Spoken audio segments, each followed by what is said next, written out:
باللہ من الشیطان الرجیم بسم اللہ الرحمن الرحیم۔ سہ نشین پر تشریف فرما خارجین مجلس،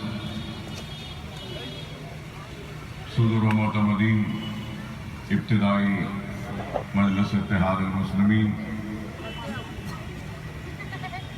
سرگرم کارکنان مجلس اتحاد المسلمین، امیدواران بلدی انتخابات مجلس اتحاد المسلمین، سننے والے بزرگوں، نوجوان ساتھیوں اور میری عزت مآب پردہ نشین ماں اور بہنوں، حضرات، انتخابات کا وقت ہے، انتخابی جلسہ ہے، اور انتخابات میں کئی امیدوار اپنی قسمت آزما رہے ہیں، تو کئی سیاسی جماعتیں اپنے امیدواروں کو میدان میں اتار کر اپنے مینیفیسٹوز کو جاری کر رہی ہے، اعلانات کو جاری کر رہی ہے، عوام سے وعدے کر رہی ہے اور اپنے حق میں ووٹ ڈالنے کی اپیلیں کر رہے ہیں۔ اور اس انتخابات میں مجلس اتحاد المسلمین بھی اپنی امیدواروں کو میدان میں اتاری ہے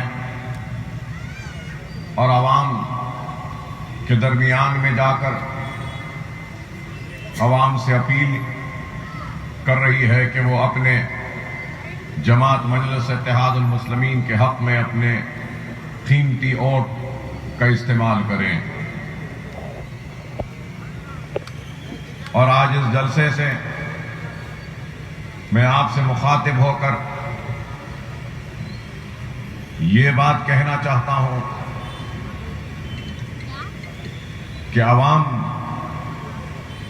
کے ذہن میں ضرور یہ سوال بھی آئے گا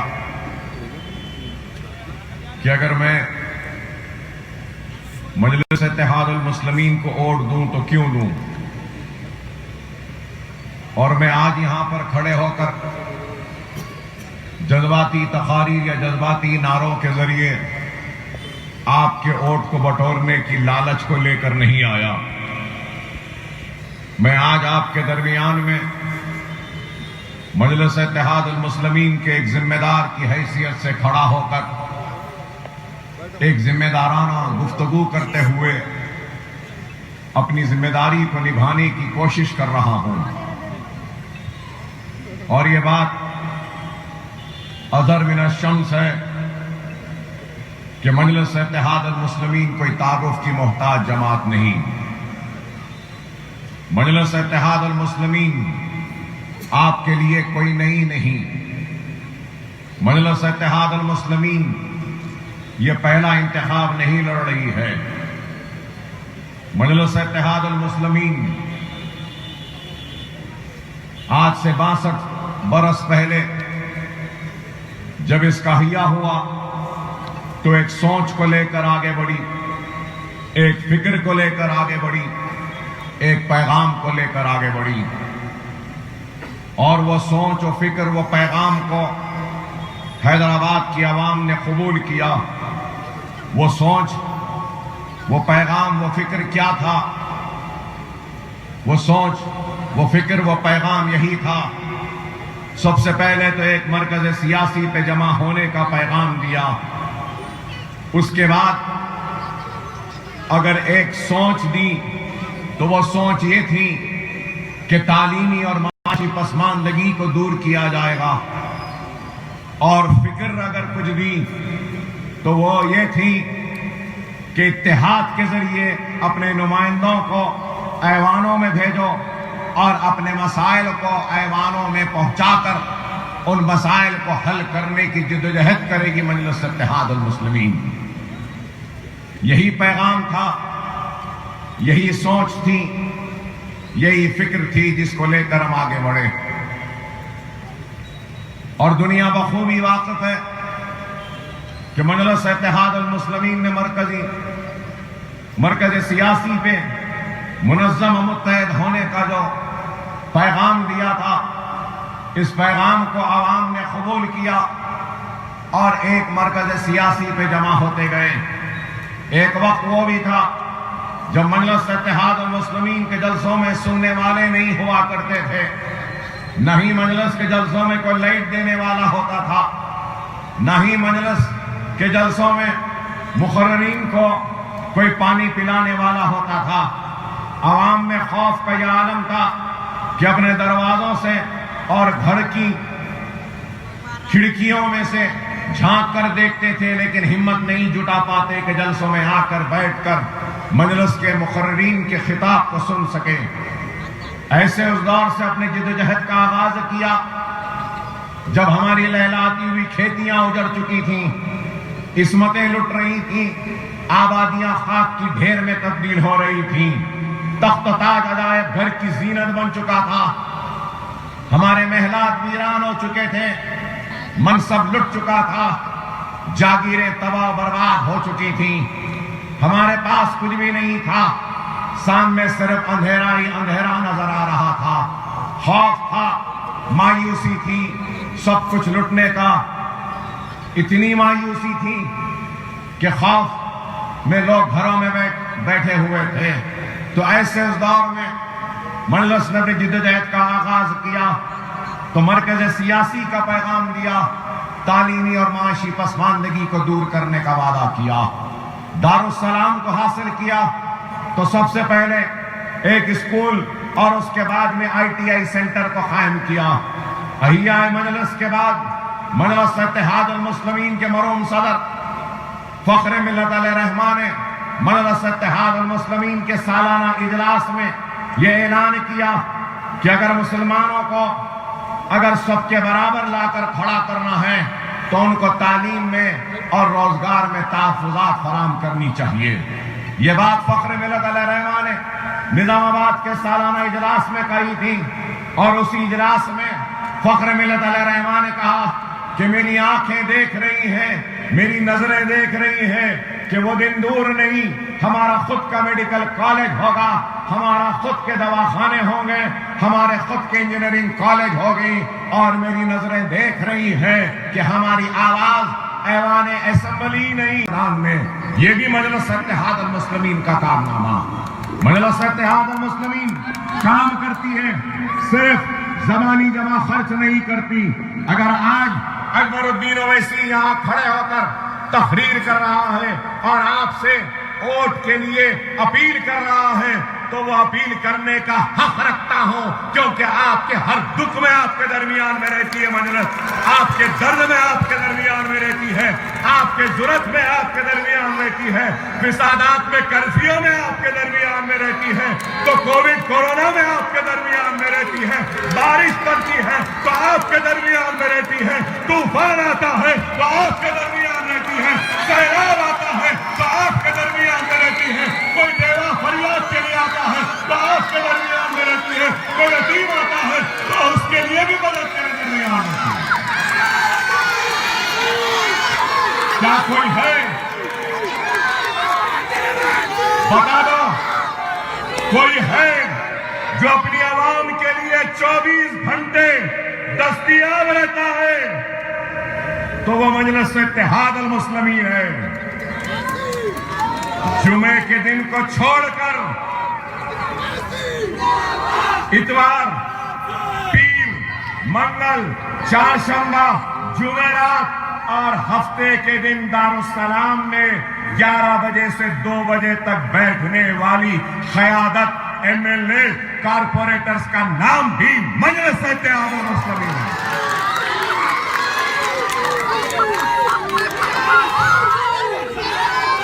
ہماری عوام جب چاہے ہم سے مل سکتی ہے۔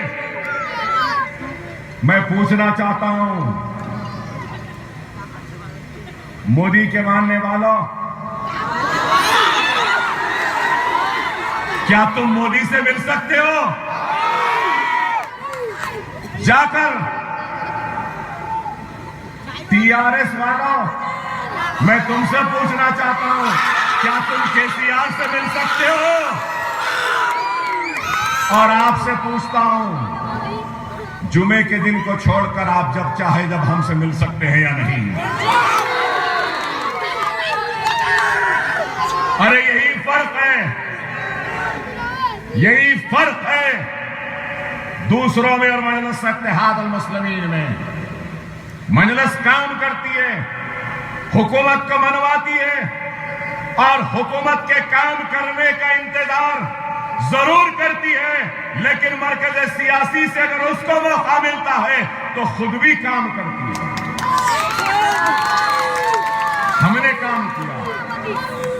ارے آپ کو یاد دلاؤں کہ اکبر الدین اویسی نے ایک اسکول کا وعدہ کیا تھا، کیا اسکول نہیں بنے؟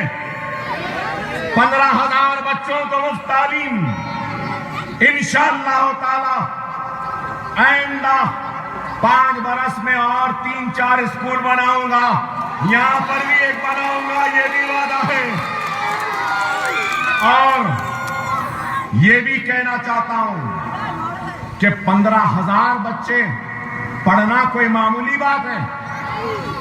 اور آج دیکھو اِلَّا الَّذِينَ آمَنُوا وَعَمِلُوا الصَّالِحَاتِ، مطلب یہ کہ اگر تمہارا عمل صالح ہے، سچا ہے، تو تم کو دیکھنا یہ ہے کہ تمہارے دامن میں جو بیج ہے کیا وہ بیج سچا ہے؟ اگر بیج سچی ہے تو تم کو دیکھنا یہ ہے کہ تم جس سچی بیج کو بونے جا رہے ہو کیا وہ زمین صالح ہے؟ اگر بیج سچی ہے اور زمین صالح ہے تو اللہ خود اپنے رحمت کے بادلوں کو برسائے گا، اور سچی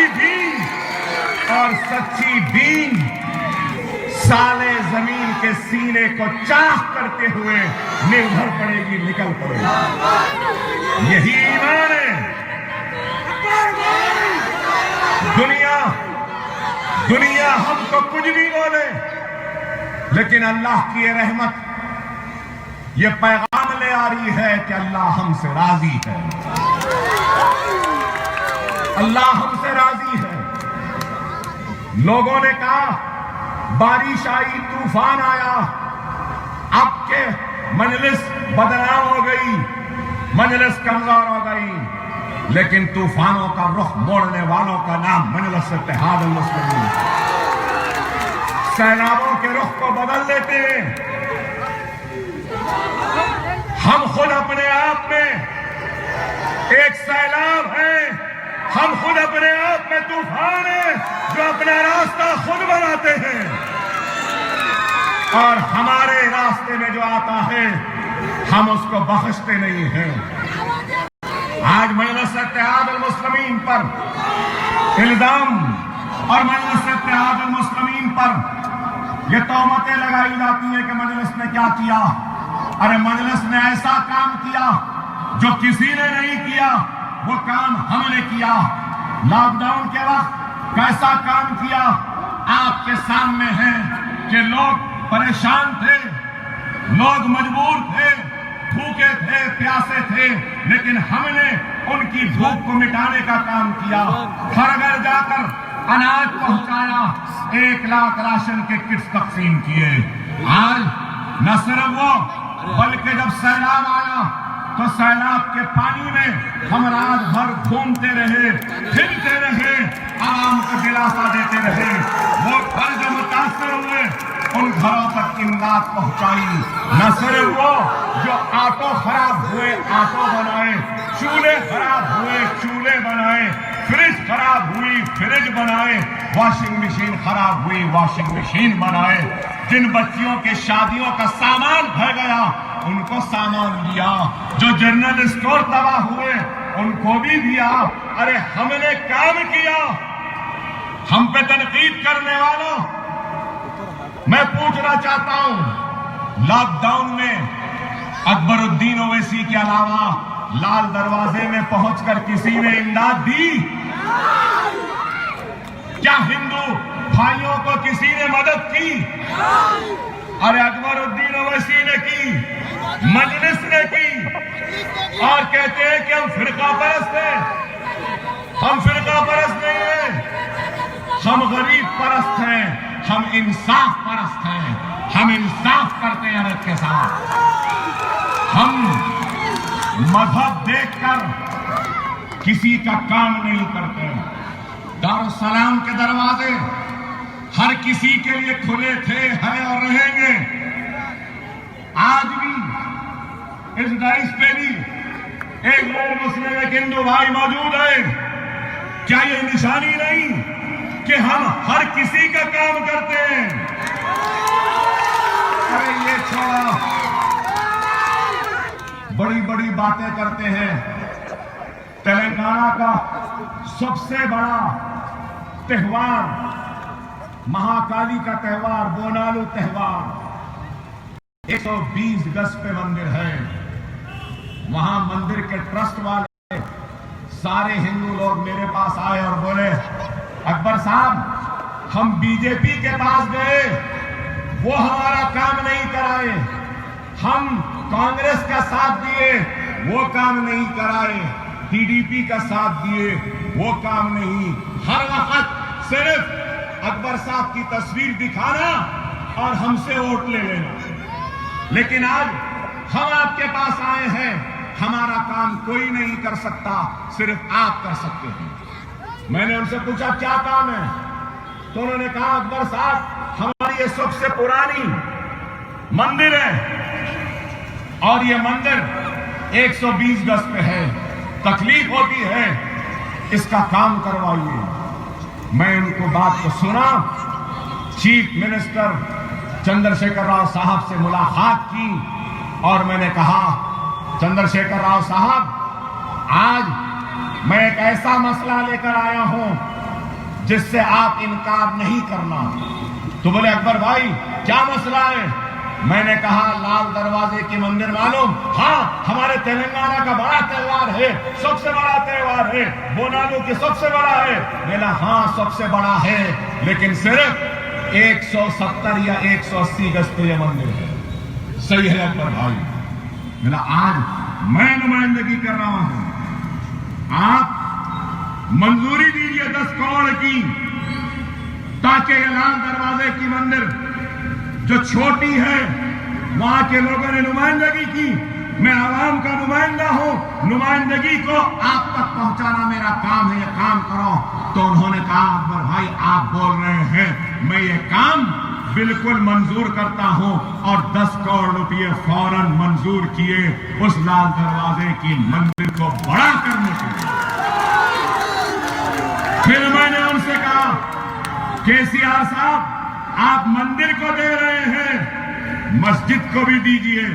تو نے کہا اکبر بھائی کون سی مسجد؟ میں نے کہا افضل گنج کی مسجد بہت مقدوس ہو گئی، خراب ہو رہی ہے، خوبصورت ہے مسجد، اس کو بھی 10 کروڑ روپیہ دو۔ تبدیل ہو رہی تھی، تخت و تاج عجائب گھر کی زینت بن چکا تھا، ہمارے محلات ویران ہو چکے تھے، منصب لٹ چکا تھا، جاگیریں تباہ و برباد ہو چکی تھیں، ہمارے پاس کچھ بھی نہیں تھا، سامنے صرف اندھیرا ہی اندھیرا نظر آ رہا تھا، خوف تھا، مایوسی تھی، سب کچھ لٹنے کا۔ اتنی مایوسی تھی کہ خوف میں لوگ گھروں میں بیٹھے ہوئے تھے۔ تو ایسے اس دور میں مجلس نے بھی جدوجہد کا آغاز کیا، تو مرکز سیاسی کا پیغام دیا، تعلیمی اور معاشی پسماندگی کو دور کرنے کا وعدہ کیا، دارالسلام کو حاصل کیا۔ تو سب سے پہلے ایک اسکول اور اس کے بعد میں ITI سینٹر کو قائم کیا۔ احیاء مجلس کے بعد مجلس اتحاد المسلمین کے مرحوم صدر فخر ملت علیہ رحمٰن نے مجلس اتحاد المسلمین کے سالانہ اجلاس میں یہ اعلان کیا کہ اگر مسلمانوں کو اگر سب کے برابر لا کر کھڑا کرنا ہے تو ان کو تعلیم میں اور روزگار میں تحفظات فراہم کرنی چاہیے۔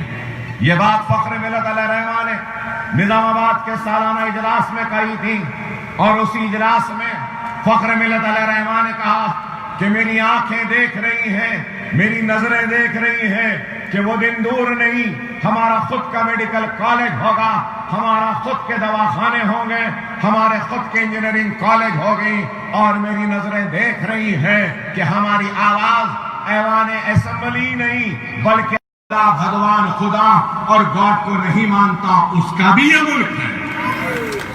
یہ ملک کسی کی جاگیر نہیں، یہ ملک پہ میرا بھی اتنا حق ہے، میرا بھی اتنا حق ہے جتنا نریندر مودی کا ہے یا راہل گاندھی کا ہے یا کسی اور کا ہے۔ یہ ملک میرا ہے، میں دوسرے درجے کا شہری نہیں ہوں۔ یہ ملک میرا بھی تھا، میرا ہے، میرا رہے گا۔ یہ شہر میرا بھی تھا، میرا بھی ہے اور میرا بھی رہے گا انشاءاللہ۔ یہ ملک کے ہم دوسرے درجے کے شہری نہیں ہیں، ہم برابر کے شہری ہیں، برابر کا حق ہے ہمارا ملک پر، اور ضرور ہم اپنے حق کو حاصل کریں گے۔ بہرحال اور جلسے ہیں، انشاءاللہ آپ سے مخاطب ہوں گا، لیکن یہ ضرور کہوں گا کہ یہ چندرائن گٹا ہے نا؟ یہاں کی پتنگ کا معاملہ کچھ اور رہتا ہے، یہاں کا مانجا بھی کچھ الگ ہے، یہاں ڈھیل نہیں آتی نا، اکبر اویسی کو ڈھیل لینا نہیں آتا، اکبر اویسی کو ڈھیل لینا نہیں آتا، صرف مانجا زبردست سوتنا آتا ہے، نیچے غوطہ مارنا اور دبا کے کھینچنا آتا ہے۔ کھینچیں گے نا، ایسا کھینچ مارنا، ایسی کھینچ مارنا، ایسی کھینچ مارنا کہ کھینچ میں کنول کا پھول بھی کٹ جائے، وہ پنجہ بھی گر جائے، وہ گاڑی بھی گل گل گل گل کر کے رک جائے۔